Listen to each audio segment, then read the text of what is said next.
manifesting is to make real. So it's to literally bring it into the physical form. The two things that people are mostly focused on when it comes to manifestation is love and money. I wrote a list of like what my ideal partner would be like. So even when you're manifesting, things are going to come in that are close to vibrationally, and you may pick up on those signals. It's like when you turn the radio station, you get static, but you can still hear some words coming in.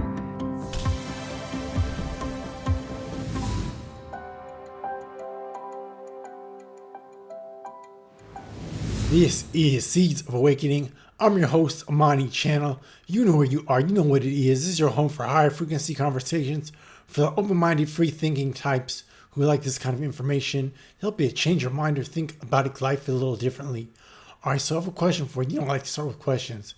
If you're in a relationship that you don't really like, that's unloving, that's not right for you, can you get out of that relationship and then manifest love in your life?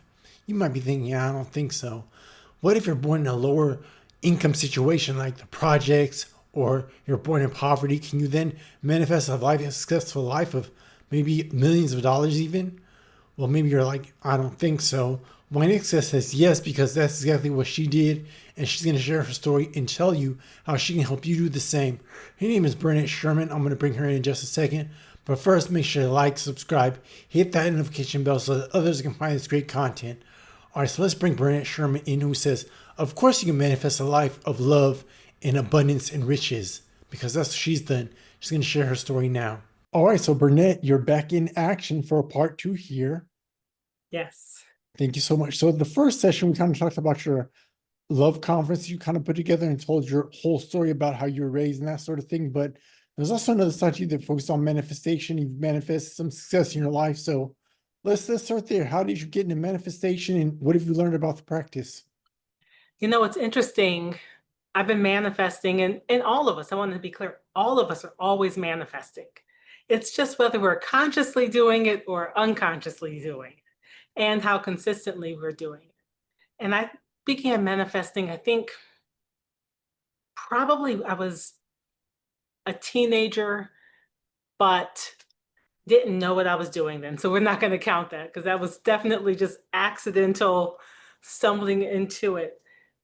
But I believe the first time I really manifested something, I was 20 years old. And I can think back to that moment when I was competing in the Miss Black Georgia pageant. And I'd never done a pageant before. But I kept telling everyone when I was seeking sponsors and talking to people about supporting me in the pageant, I was telling them, I'm going to win. I'd never competed. These other girls had competed, but I was certain. I was like, I'm going to win. Trust me, I'm going to win. And I got up there and I won. And I looked back and I was like, that's interesting. You know, little note beside that experience. That's interesting. But little things like that would happen.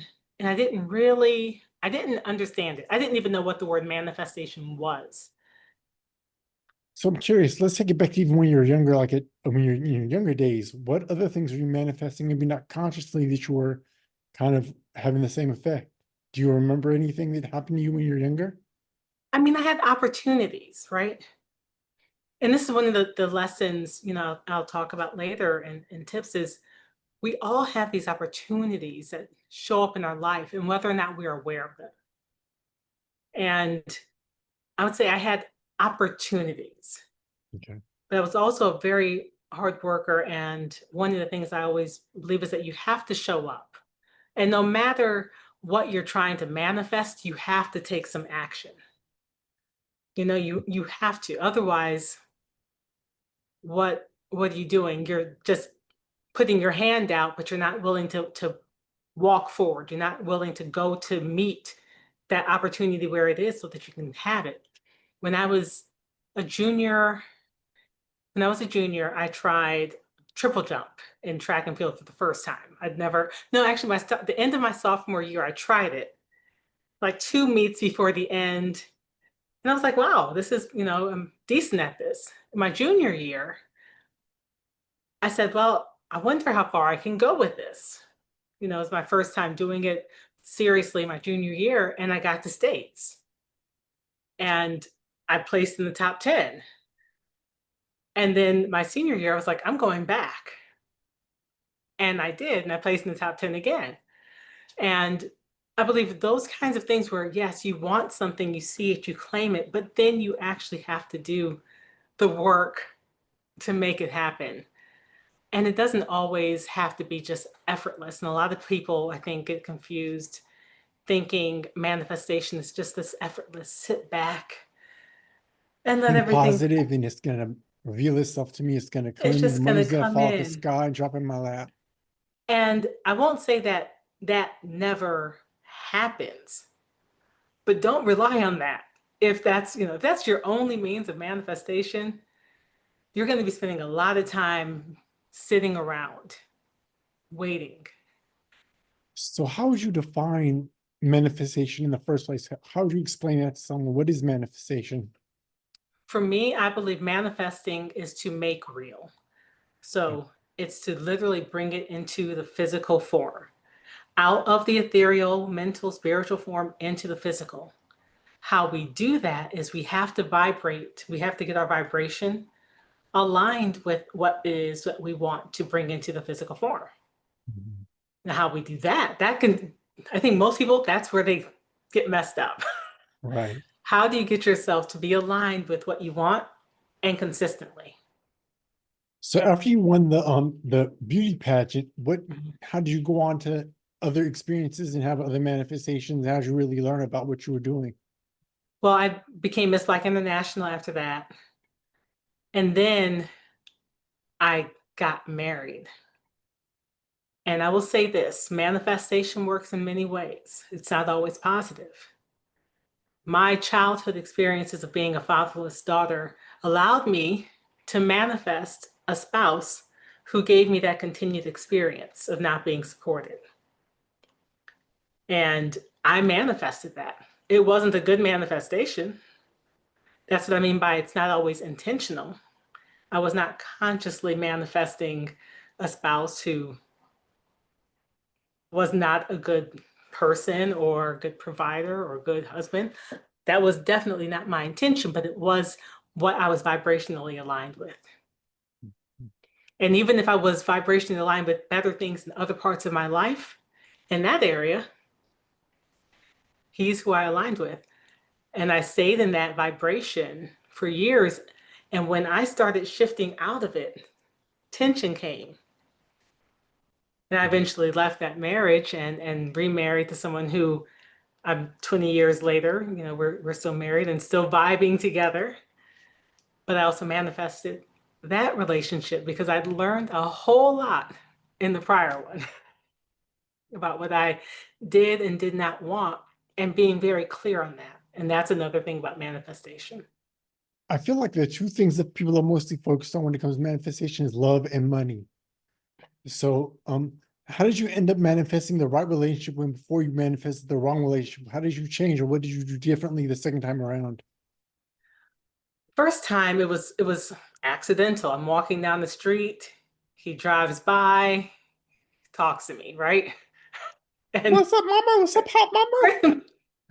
it's Atlanta, right? What's your So name? What's your name, Miss Shouty? and you know what? I was living on Glenwood Avenue. My life was very different. I was, walking down the street with my laundry bag. That's what I was manifesting. So um, that's how that happened. Now, when I was deciding I no longer wanted to be in that relationship, I wrote a list of like what my ideal partner would be like. And I mean, it was a very long list. And I don't have that list today, but I remember when I met my current husband, I think that list was probably 20 to 25 items long. And I think he checked off all but two, you know, It's pretty even, good. yeah, all but two. And I knew that I had to be clear. But if I hadn't had the experience with the wrong person, I might not have been able to be so clear about Mhm. the right person. Right. And I think a lot of us, especially women, if you grew up like I did, and you were a fatherless daughter who didn't have that support and that relationship with a father figure, you may not even know that you're attracting that same kind of thing in your life. You may not even realize that what you're looking for is that security and that safety, but what you're attracting is what you're familiar with. You also have to know what you really want, because in your younger days, you might not really know exactly. You might just take the first thing that falls in your lap, or the first person that talks to you. Not the first person, but you know what I'm Yeah. saying. Yeah, you don't, well, you don't know. I mean, I was Mhm. 19 when I met him, right? And had no idea about what a good man really was because I hadn't Mhm. seen it modeled really in my life. And so you look outwardly at what a good man, strong, confident, but that's not necessarily, it's definitely not a full picture of what a good man is. So I would say when it comes to love, be very clear, but you have to love yourself. Like I went through when I was with him, I went through a lot emotionally, and I know I was in depression. I didn't realize it until I came out that I had lost myself, completely. As my crown was gone. I'd gone from being a queen when I 6 weeks after giving my crown to the next person, I got married. And slowly I lost my crown. I lost that person I was. And I had to find her again, Mhm. bring her back out so that I could move forward. And that was to the first relationship. Out after the first Right. relationship, that first marriage. And people manifest love constantly. They don't always manifest a love that's right and healthy, that's going to allow them to be vibrant and grow and thrive and be aligned with your partner. I think that's so important.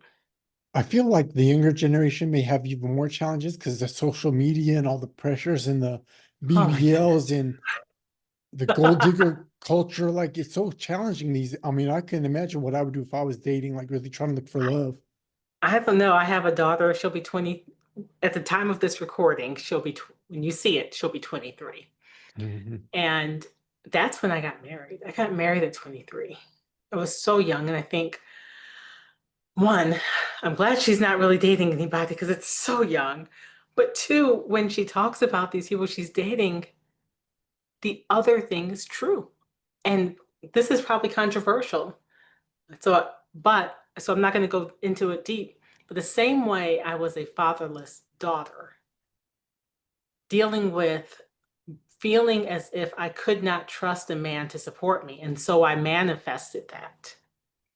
We have a lot of men who are now the same age in the generation that my daughter's in, her would-be peers, who are fatherless sons, who don't know how to be supported by a man and don't know what it means to be a man who supports. They never saw that. They saw their mother doing it all. I saw my mom doing it all. And so I didn't know anything else. And these men, these young men coming out of those same types of homes probably don't know anything else. They think it's normal for the woman to do it all. And there's got to be balance with feminine and masculine. Yeah, but the energies have to be balanced, definitely. Hmm. One person cannot do it all. There has to be Mhm. balance. Yeah. So you actually found the love of your life, which is great. Congratulations on that. Thank you. Um, how did the financial thing come about for you? What kind of challenges did you have for money in your younger days, and how did that translate to success later on in your life? It's interesting. I grew up, my childhood, we were in the projects, state New York, Rochester, New York, technically Western New York. And I didn't know we were poor. I didn't know because everybody lived like we did, Everybody, right? exactly. Didn't know.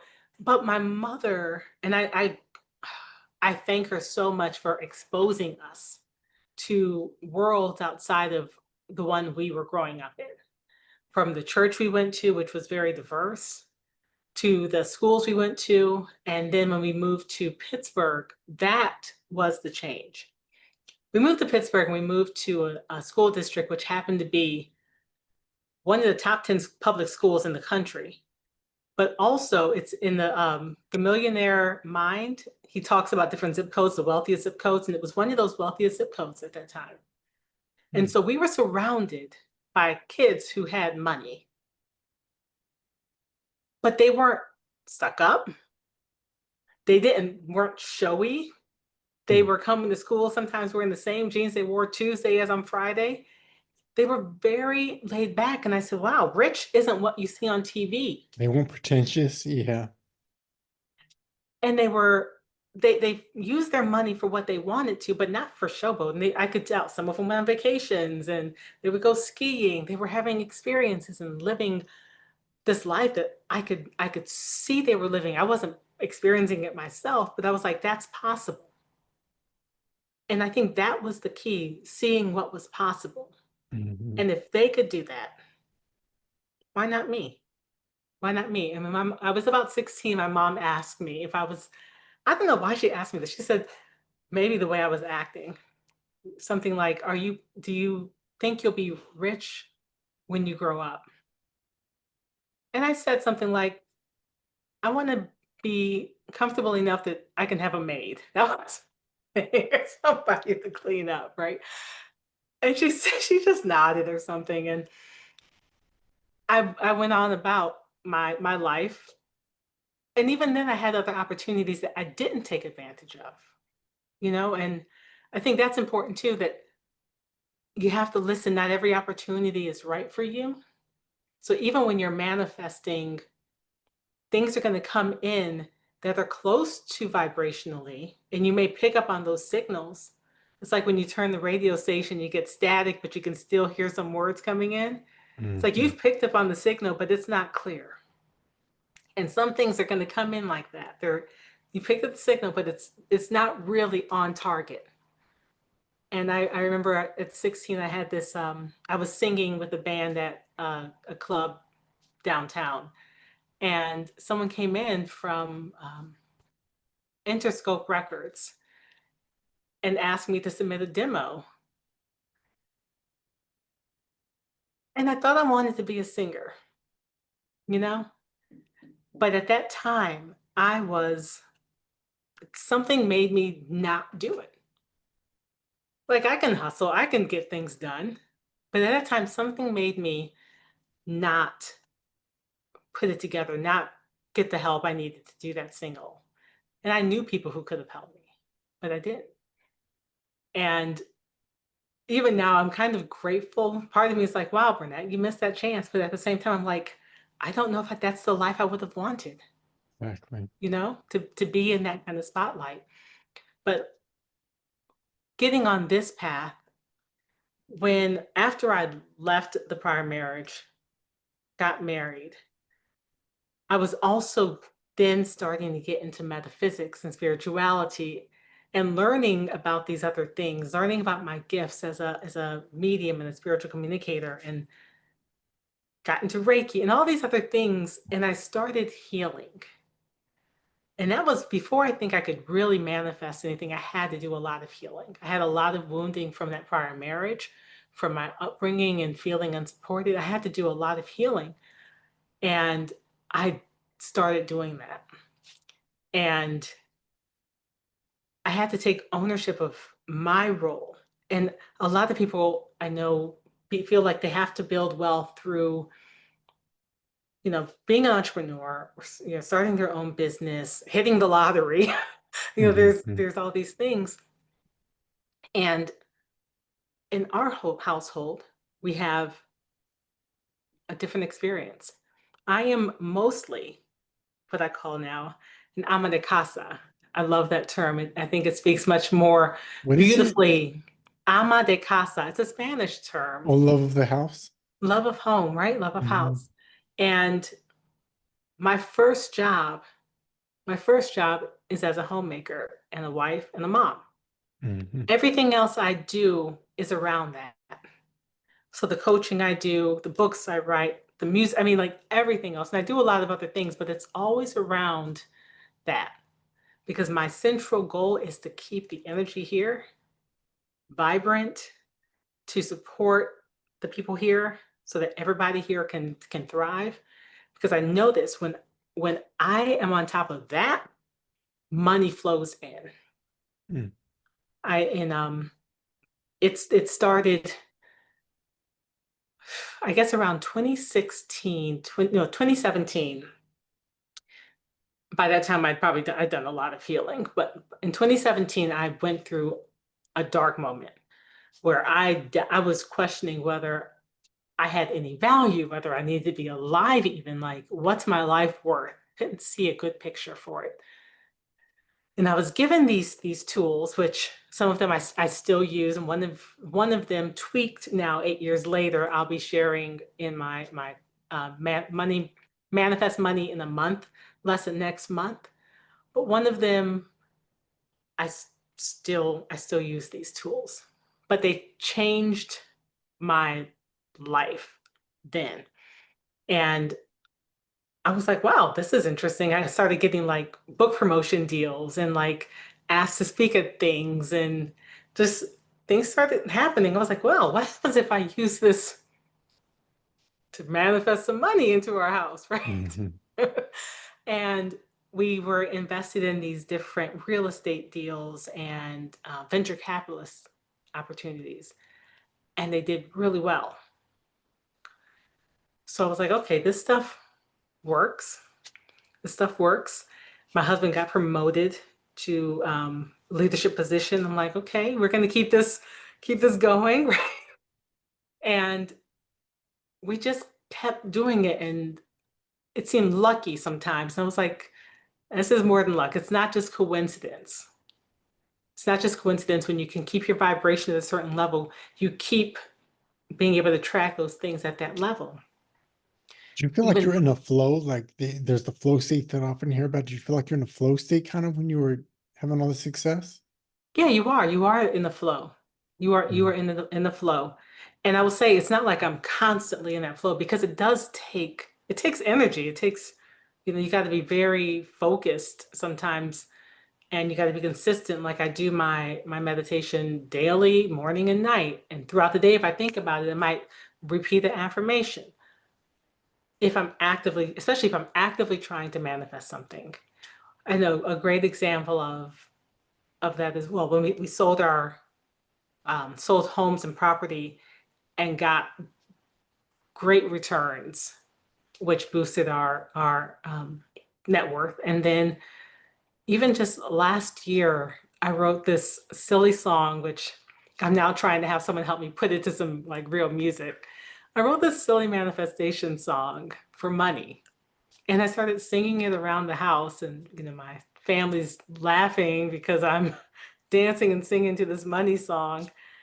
But 6 weeks later, my husband gets a call from someone he hadn't talked to in a decade. And it's for him to do some consulting, which turned into a multi six figure opportunity. And I was like, y'all were laughing, but my magic works. Exactly. The magic works. And it's all these tools, but it's also keeping your energy right. Because you can do all the practices in the world, but if your energy is not aligned, you're not going to be able to call in the things that you really want. Mm. Yeah. So how much would you say you've been able to manifest over the years? Like you said, your husband was able to land a multi-million Hmm. dollar deal from that consulting No, not opportunity. multi six figure. I'm sorry, Mhm. multi six figures. Yeah. What other things are you able to manifest? What would you say is the total value of everything you've been able to manifest these days? If you want to put a dollar figure on it. I will say that we are over a seven-figure household. We're Okay. in seven figures. It's not bad for a girl No, from the projects. it's not bad Getting hollered on the street from her first husband. on Glenwood Avenue, right? Indicator. Right. Yeah. Yeah, so it's not bad. And we continue to. I use these principles and practices not just to manifest, but to maintain Mhm. and to protect. So there's a lot of stuff I do to protect us, to secure us, to protect our home, our space, the people, our Mhm. energy, so that we can continue having success and blessings and opportunities and things coming in. So as you share your story, why don't you share some, I guess, some steps for the audience on how they can, maybe they're dealing with a lot of debt, or maybe they're in lack, or have poor Mhm. mindset when it comes around money. I guess what would be let's start off with that. Like, what are the steps to maybe change your mindset or change your energy around manifesting money? I guess we'll start there. Also, the very first thing is even having the awareness that maybe the mindset is the block. And I can go into a whole deep thing. I was talking to someone yesterday, doing some work with someone yesterday, who felt like they were just getting blocked from being able to bring money into their lives. And sometimes that is the case. I do spiritual work and I recognize sometimes that is the case. So being clear, and that means being clear in two ways, being clear on what you want and being clear in your spirit. So you have to be clear on what you want and be clear in your spirit. Mhm. And in my next book, I'm going to be much more detailed in all of this, but for a general thing, being clear and then knowing that you are connected and having that belief that yes, I'm connected and the universe is limitless. Like there's literally nothing it doesn't have. And it's always expanding. So there's always room for growth and room for more. And then so knowing you're connected to that flow and you just have to tap in and get into it. I heard this idea from Bob Proctor that we're born rich. Do you believe that we're born abundant in abundance? Depends on what they mean metaphysically and spiritually, yes. In physical form, I think we have to make it reality. Mhm. It's there. It's like if you said, oh, you have access to everything on Amazon, it's there, but you got to do some stuff to get it to you. Right. Yeah. And then so being being clear, being connected, and the next one, if I were to say the next one is being intentional. So intentional about staying focused, but then also intentional in your action. Mhm. If I were to try to like make it something succinct. So being clear, being connected, and being intentional. So know what you want, stay focused on it, and then take action intentionally. A lot of folks picked up The Secret, and I mean, I've heard folks say that The Secret doesn't really reveal all the secrets. It's not all about just saying the positive or being in a positive state of energy. It's more than that. Like you said, it's taking action as well. What would you Mhm. say is the real secret to manifestation if it's not revealed in that book? Is that what's missing is the action part? It's probably both ends. That being Oh, clear on the front. mm, A lot of people, a lot of people try to manifest, but they're talking negatively about other people, about themselves. What's coming out of their mouth doesn't match what they say. Even something what they're thinking in their head doesn't match. You have to be clear. And, you know, out of your mouth, they say life and death is in the power of the of the tongue. tongue. Yes, they do. Yeah. And so you have to speak life. You have to speak what you want. And if you can't, don't say it. Don't give vibrational energy to it. you know? And then on the other end, you have to take action. You Mhm. know, when for example, when I was doing the manifestation song and they saw it, when this opportunity came up and we're talking about it, you know, because it was the first thing was under, I have a business and we were doing consulting under it. It came underneath that. And it's like, do we want to do this? what's the opportunity, and taking action and doing your due diligence, writing the contracts. Like we had to do that stuff and sending the paperwork over, and you have to take action. You can't be like, okay, I got some money coming in, and you have no way to facilitate that happening. I heard this idea of inspired action. What does that look like? How do you know that something is inspired? Like you're getting a gentle nudge, maybe from the universe, or maybe from your Yeah. spirit guides, or whatever it may be. And I call it intentional inspired action. So when I Okay. write about it, because it needs to be intentional, but it needs to be inspired. Hmm. And then that does sometimes mean like sitting and saying, is this right for me? Is this right for me now? Is this the right time, the right people, the right thing, the right opportunity? Because everything that glitters isn't gold. Right. And so being very intentional and then listening to spirit inside. So that's just inspired is just in spirit, right? So listening to spirit about it. So I think, yeah, we do. But you have to be in tune with yourself. If you're not clear on that front end, your energy isn't clear, your mind isn't clear, and you're not clear about what you want, you're much more likely to attract things that may not line up. And so when you're trying to take that intentional, inspired action, it's not quite lined up with what you really want.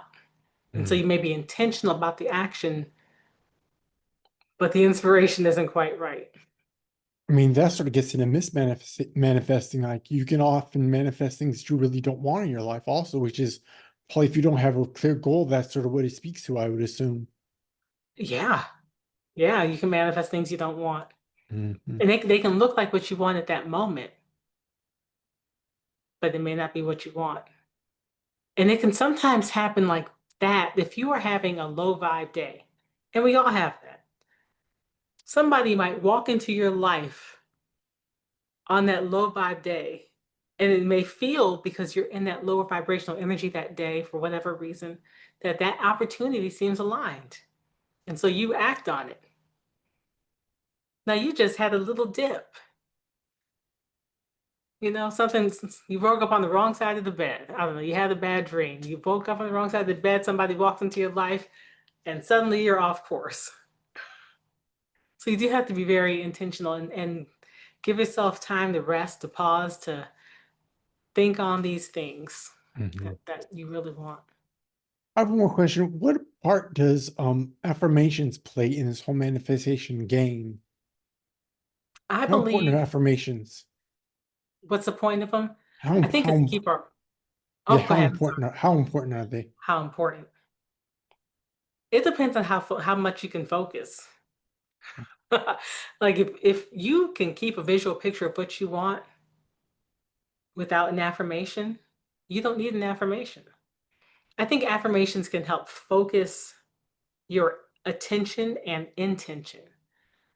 Like when I do the affirmation I do in the morning for manifesting, it's not just an affirmation. It's a whole thing where I'm inviting in spirit. So it's not just saying these words, it's a whole energetic process. So it depends on if you're just saying, I am money, I'm a money magnet. If you're just saying that without all of the other Feeling intentional stuff right, right. Knowing what you want to attract, having a clear goal, visualizing it, having and some feeling feeling to it, it, feeling like it, I literally right? feel it. I invite it to feel it in my body. These are great tips, Bernette. So I'd like to know, like, how could someone get more information from you on this? Are you doing anything to help folks? Are you coaching folks now? What do you have planned? I am Bernette the Money Mojo Mentor. And you can just go to my website, bernettesherman.com, which has what I offer. But next month, on July 10th, I am doing a live online event. It's 1 hour. It's called Manifest Money in a Month, where I'm going to teach one of my primary tools I mentioned earlier on how I've manifested a seven-figure life.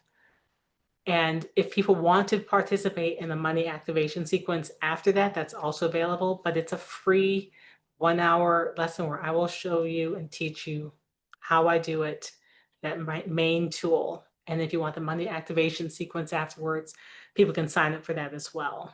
But it's going to be powerful and life-changing because it works.